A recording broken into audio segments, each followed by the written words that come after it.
Shoot him!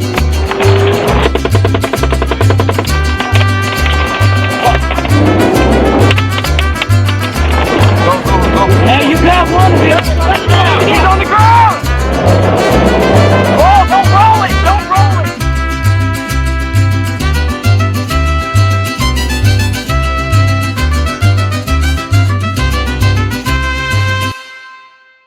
What's up, you guys? Welcome back to another episode. This episode is going to be a little bit different. It's not really a Wednesday video, but I came across some footage and I wanted to share this with you guys because when I was deployed, this is 2006, 2007 time. Cameras weren't as good as they are now, right? And honestly, while we were deployed, grabbing our cameras and filming wasn't a priority. And I wish it was, because there was a lot of cool stuff that we got to do. Raids, firefights, you name it. Just hanging out around the cop. Like, there was a lot of things that we didn't capture on video just because it wasn't very accessible to us. There wasn't like a thing that we were focused on. And I look at all the footage that some of these people are putting out now, and I'm like, dang it, like I wish I had the resources back then to film and to share this stuff with you guys, like a lot of other people do.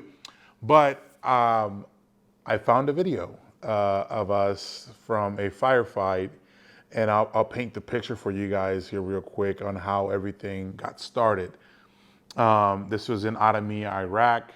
We've been there for about, I want to say like 4 or 5 months at this point. It was kind of in between the middle of the deployment, and we were living in a COP named COP Apache.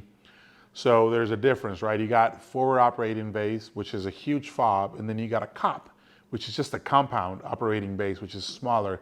We lived in the middle dead smack of the city, and we lived in a beat down house that belonged to one of Saddam Hussein's wives. It was right next to the palace, but the palace had been taken over by Iraqi army, and it was just so many of them that we were like, this is not worth it. Like, let's just take this house.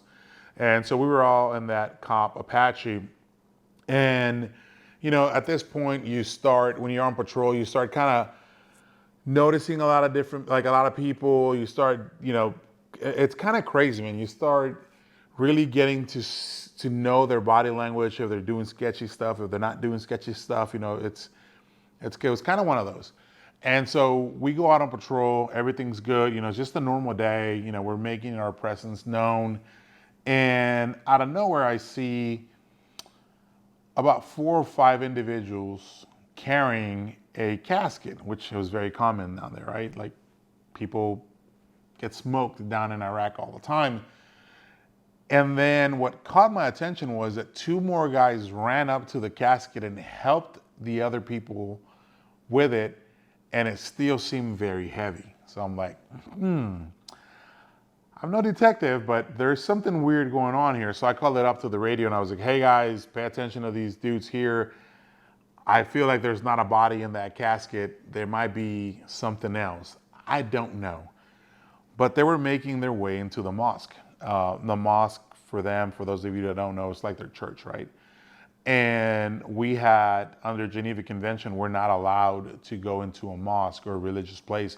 And they knew that. They knew that we couldn't go into a mosque and see what they were doing.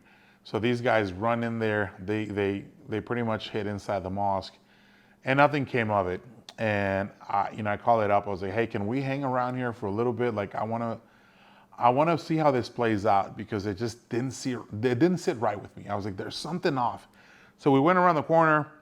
We kind of hid. We were just driving around, and all of a sudden I just hear rockets going off. You just hear them going off, and it was coming from the mosque. Shocker.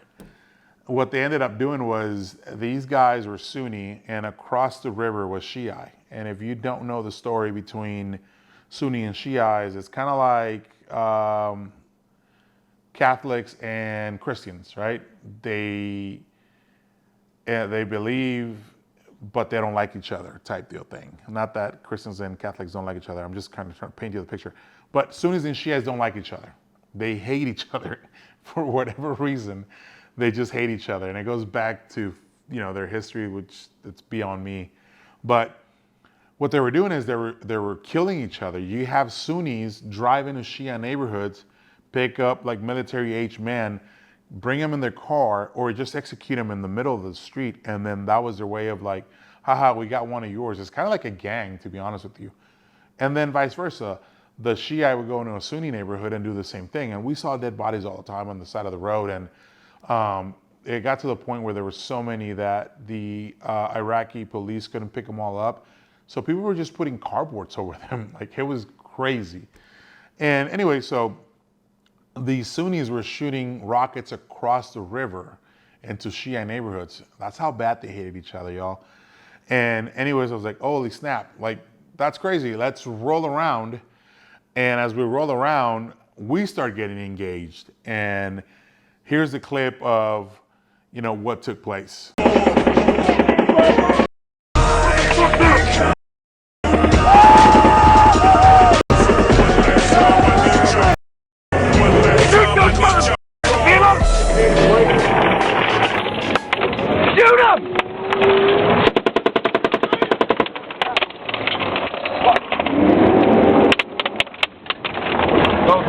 Hey, you got one of you. He's on the ground. Oh, don't roll it. Don't roll it. I'm not. Go. Shoot that mother. There he goes. He's running right there. I got him. Stop. Avila, shoot down this alley. Go straight ahead. Slow down. Don't roll this.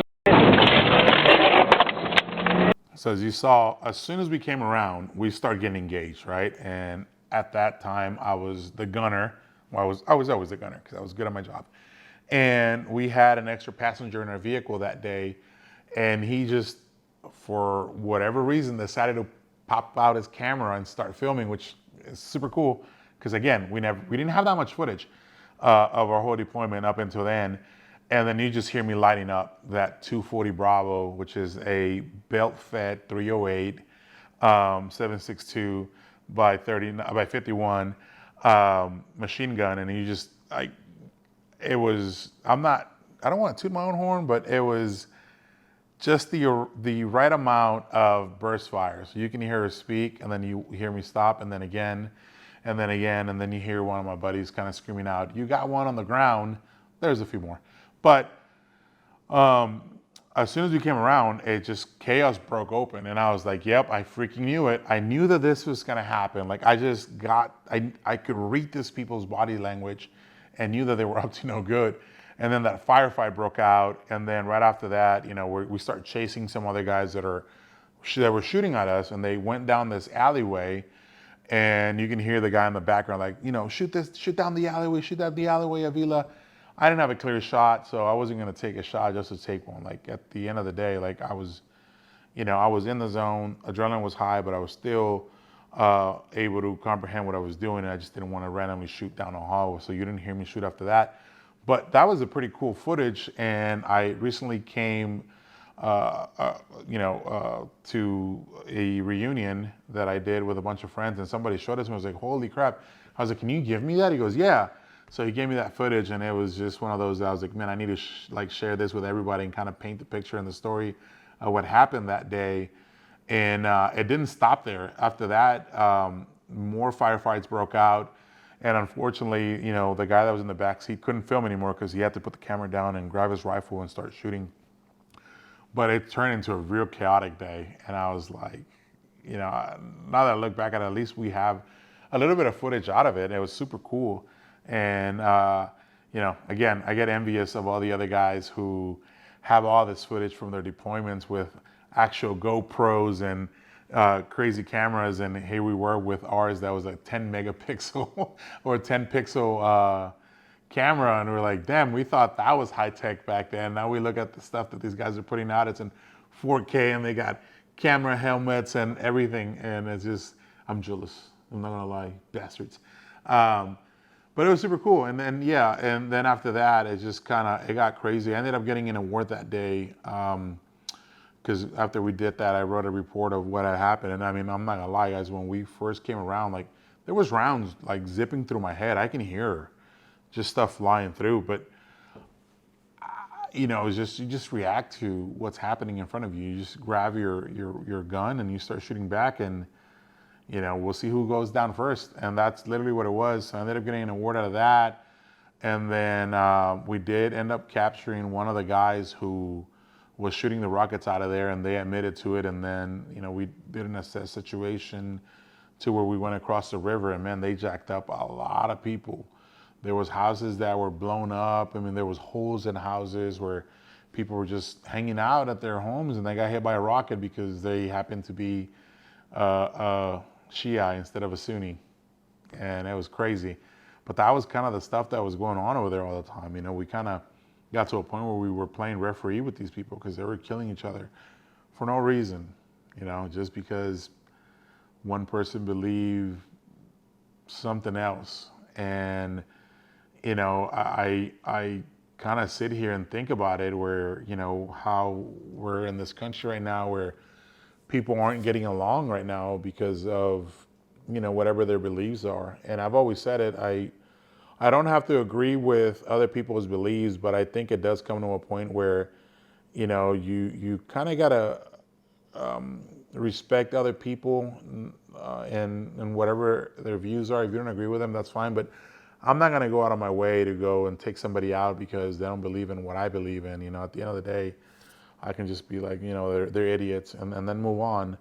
But it just, I feel like, and I hope we never get to that point where people that don't agree with each other start doing that against each other, because it's just sad. It's really, really sad. And yeah, I don't know why I'm getting off topic off of that, but it just came to my head. Like, it just sucks to see that. And just because you don't agree with something with someone else, you know, you have that embedded in you that you're going to go over there and cause them harm. And that's what they were doing to each other, which was, it blew my mind. It was like, dude, why do you feel like you got to take this person out because they don't believe the same things that you believe in? And it was insane, man. It was really, really crazy. But yeah, like I said, I'm very excited and happy that I got that footage and I'm able to share it with you guys, and just kind of paint you the picture of what happened that day. And I hope somewhere out there, some of the other guys have footage from other firefights, or, you know, just us goofing around and doing things in Iraq and whatnot. Because honestly, it was a good time in my life. Which is crazy. You know, I tell people all the time, they're like, dude, did you like being over there, like being away from everybody? And honestly, I did. You know why? Because I didn't have to worry about what was on the news, who was fighting with who, you know, who was doing all this stupid crap. None of that stuff mattered to us while we were there. The only thing that really mattered was the guy next to you, on your left and your right, and that was it. And staying alive. Nothing else mattered. Like, it was such a simpler time. You just needed to stay alive. And you know, you kind of miss those days sometimes because of everything that's going on today. It's kind of crazy to watch the country and where it's at today. And yeah, I think that's one of the things that a lot of veterans can relate to, is that we miss that, I guess, in a sense, that peacefulness that you got over there, because that was it. That's all that was going on. You just focused on one thing, and it was staying alive, make sure your friends were staying alive, and then that's it. You know, it was simpler times. It was as crazy as that sounds. But yeah, guys, I hope you guys enjoy this video. Just wanted to share that with y'all. Do me a favor, like, comment, and subscribe down below, and let us know if you're enjoying the content and what else you want to see. And we're going to do a much better job at putting out more and more content. Elijah's knocking it out of the park with all the editing and filming and whatnot, and pushing me to put out more so that you guys can stay entertained every single week. And if you know somebody that doesn't follow the channel, send them this video so they make sure they hit that subscribe button. Guys, I love you. Love you so much. Get ready, because hunting season is here, and we're going to start doing a lot of hunting, and those videos are coming soon.